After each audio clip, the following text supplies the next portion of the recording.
Cabinet approval for Theresa May's Brexit withdrawal proposals is again delayed as demands mount from inside the cabinet and without to have sight of the Attorney General's legal opinion in full. I'm not sure what is meant by legal. What they're really looking for is a navigation chart around the treacherous rocks.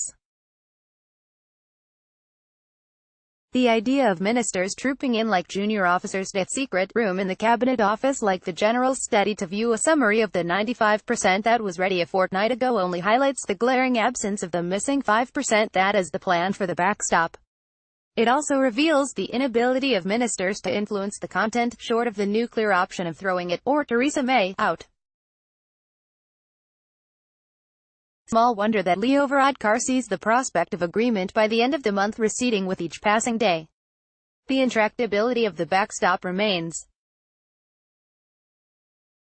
Dublin opinion is near unanimous in favour of holding out, save for a word of caution from the economist and former Eurocrat Dan O'Brien writing in his column in the Sunday Independent. While he endorses the backstop, he questions those aspects of the prevailing wisdom that discounts unionist opposition. The position of the Irish government and nationalist parties is that Brexit will undermine the 2 decades-old agreement. This view is frequently made. It is correct. But there is also a case to be made that carving Northern Ireland out of the UK is a breach of the same agreement. Just last week, David Trimble, one of its architects, wrote, "It is clear to me that the Irish side in the Brexit negotiations is undermining the 1998 Good Friday Agreement, riding roughshod over its terms and violating its spirit." His comments got no coverage in the Republic's media. Trimble's view is also the view of the UUP, the party he once led. Again, that position gets no airing. The reasonable views of this island's minority on such an important matter would be prominent in a truly pluralistic media. That they don't says a great deal. To repeat, not including reasonable people from the other tribe who have reasonable views is a serious act of exclusion. If the North were to stay in the EU single market, it would have implications that can very reasonably be viewed as constitutional. Unionists are not wrong to view it that way. Those who dismiss this view or claim its advocates are making up non-existent problems are wrong. Consider laws governing the functioning of markets, which account for a considerable proportion of all laws on any country's statute book. Currently, citizens of the North have as much say as anyone else in the making of EU laws. If the backstop were to come into force, they would be subject to EU laws, but because they would be outside the EU, they would not have an equal voice in the making of new ones. British citizens in Britain would be in a very different position. The case can certainly be made that this is a price worth paying to maintain the status quo with regards to the border on this island.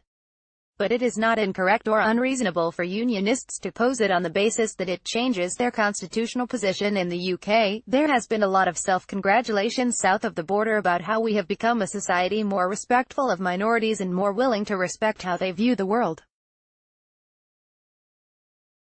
Alas, we appear to have a long way to go before we afford the minority tradition on this island the same respect. How can the conscientious unionist objections be recognized? So what can be done? The think tank Open Europe has just published Resetting the Backstop, which probably comes close to the British position. Without clarity on what is agreed, the backstop is bound to return in the next round of negotiations, and could make it more difficult to reach agreement on the future relationship. This would be bad for Northern Ireland, since it is only in the context of the future relationship that the border issue can be resolved satisfactorily. Ultimately, the UK should not accept any backstop arrangement which it has no real option of leaving while keeping the constitutional status of the United Kingdom intact. It is impossible to completely avoid a potential WTO terms Brexit, including for Northern Ireland, until a future UK-EU partnership is concluded and in force. The idea that a Northern Ireland-only backstop could be practicable or enforceable in the absence of a wider UK-EU deal is implausible. A backstop bridge would be temporary. This does not necessarily mean time-limited, but the UK must be able to exit such an arrangement if the UK and EU are unable to reach agreement on the future relationship. This should apply to all backstop arrangements, including any that would be Northern Ireland specific. The EU itself has argued that Article 50 cannot serve as the legal basis for a permanent relationship, and this should also apply for Northern Ireland. The arrangements could be extendable by joint agreement or broken with a period of notice by either party. Otherwise, the UK would be subject to treaty arrangements that prevented it from leaving the EU without surrendering some sovereignty over Northern Ireland. UK-wide, this could be achieved in different ways. Ideally, this would be achieved via early adoption of the trade aspects of the UK's proposal for the future partnership, i.e. UK-wide alignment with EU rules on goods and a new customs arrangement as proposed at Chequers, or through the possibility of a maximum facilitation strategy of ensuring that the border is as frictionless as possible. However, the EU has so far suggested this will not be possible in the given time frame or at all.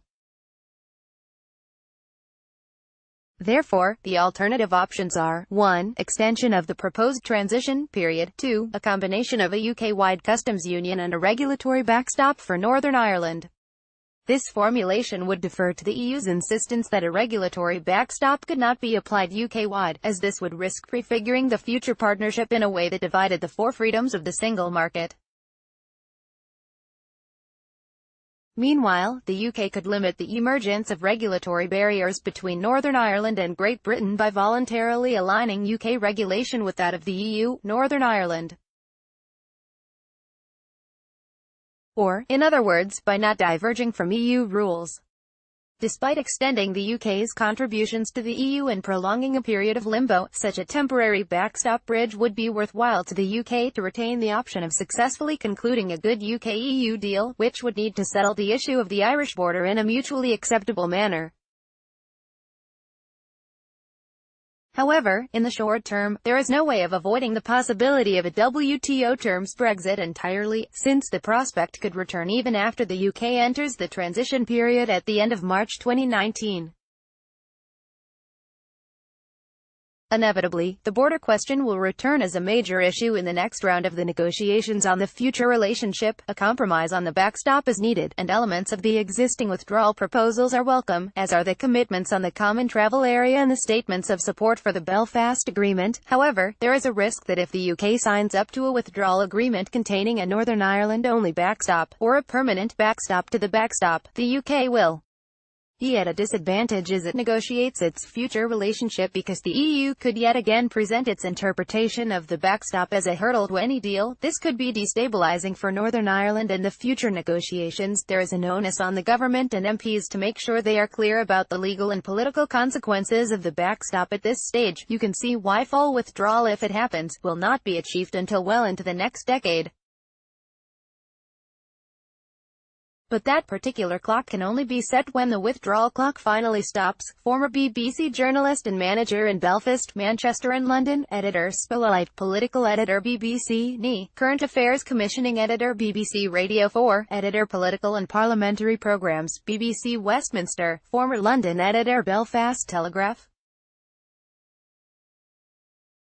Hunt Senior Research Fellow, The Constitution Unit, Univ Call, London.